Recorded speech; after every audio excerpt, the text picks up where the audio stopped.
தமிழக பட்ஜெட் சொத்தை அத்திப்பழம் போல் இருப்பதாகவும், பட்ஜெட்டில் உருப்படியான எந்த அறிவிப்புகளும் இல்லை என்றும் அதிமுக பொதுச் செயலாளர் எடப்பாடி பழனிசாமி விமர்சனம் செய்துள்ளார். தமிழக சட்டசபை வளாகத்தில் செய்தியாளர்களுக்கு பேட்டியளித்த அவர், கடந்த 5 ஆண்டுகளாக தமிழக மக்களை வாட்டி வதைத்த திமுக அரசு தனது கடைசி பட்ஜெட்டை தாக்கல் செய்திருப்பதாக கூறினார்.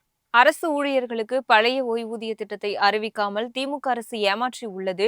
வாய்ஜாலம் நிறைந்த மேனாமினிக்கு உரை போல்தான் இடைக்கால பட்ஜெட் உரை உள்ளது என்றும், சுமார் 26,000 கோடி ரூபாய் அளவுக்கு மாநில அரசின் வருவாய் குறைத்துள்ளது என்றும் அவர் குற்றம் சாட்டினார். மத்திய அரசை குற்றம் சாட்டும் நிதியமைச்சர் மாநில அரசின் வருவாயை குறைந்தது பற்றி ஏன் பேசவில்லை என்றும் அவர் கேள்வி எழுப்பினார். நிதி நிர்வாக திறனற்ற திமுக அரசால் மக்கள் மீது மாநிலத்தின் கடன் சுமை அதிகரித்துள்ளது. மக்கள் மீது வரிச்சுமை அதிகமானதை தவிர வேறு எந்த சாதனையும் இல்லை என விமர்சித்த எடப்பாடி பழனிசாமி, வேளாண் துறையில் நீர்வளத்துறையை சேர்த்தது ஏன் என்றும் வினவினார். வேளாண் பட்ஜெட் ஒரு ஏமாற்று பட்ஜெட் என்றும், கறிக்கோழி வளர்க்கும் விவசாயிகளுக்கு தமிழக அரசு எந்த உதவியும் செய்யவில்லை என்றும் அவர் குற்றம் சாட்டியிருக்காரு.